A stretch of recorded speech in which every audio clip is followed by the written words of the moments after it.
Hello and welcome to Socrates TV. You will see that I have a new background, and this is the El Jem Amphitheatre in Tunisia, which is in a very good state. And I felt this was appropriate as my talks are a basis for dissension. And of course, these amphitheatres were used as bloodbaths by the Romans. The recent death of Queen Elizabeth II has given me an opportunity to compare monarchy with republic.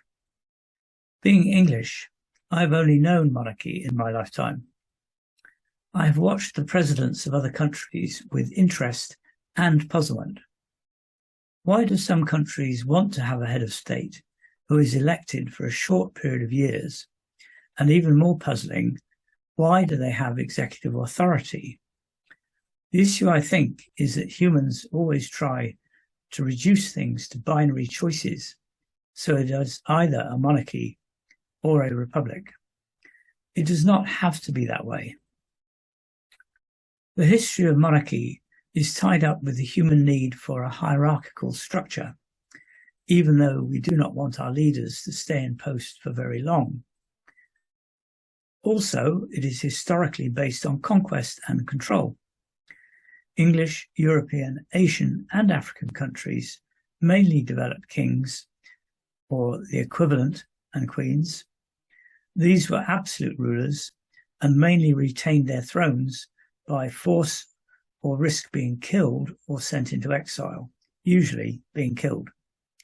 No retirement on a pension. You would remain much too dangerous for your successor. After the Middle Ages, some countries became republics, but this was attained by violence.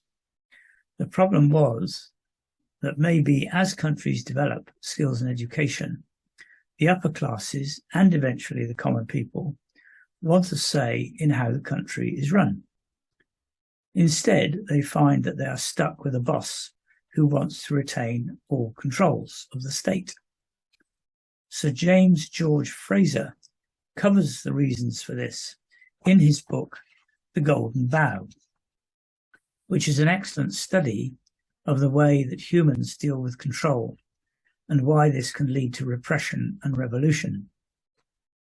In England, the barons obtained more power with the Magna Carta, agreed by King John on 15th June 1215. But this did not help the common people, who were mainly agricultural feudal peasants. England had a civil war and a protectorate under Oliver Cromwell, who was essentially a dictator.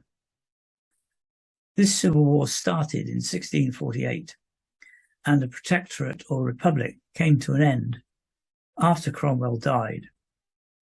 Parliament invited Charles II to return from exile as king in 1660, but as a constitutional monarch.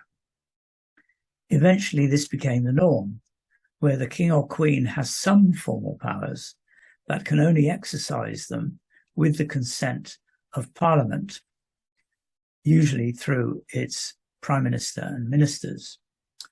The crown therefore became a symbolic figurehead representing the country and its people. Because the crown is not included in day-to-day politics, but is available to give advice, this works very well. The crown can be respected, even loved, even when the government is not. By contrast, republics usually elect a president who has executive powers for a fixed period of years, which means that there is no one for the people, the whole people of the country, to feel represents them on an ongoing basis. It is all about politics. In some countries, because the president has executive powers, the system is corrupted into a dictatorship, sometimes with the fig leaf of being approved by specially changed electoral systems, such as in Russia at the present time. An executive king or a presidential system where the president has executive powers runs a huge risk of government change by violence, whereas a constitutional monarchy does not.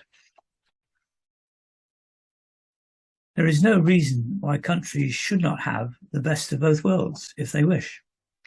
By electing a president, either for life, although perhaps not, but perhaps on a limited term, but who has very limited powers, such as in the British monarchy. This would enable the general population to feel that they have a figurehead who can be respected without having to worry about the political shenanigans.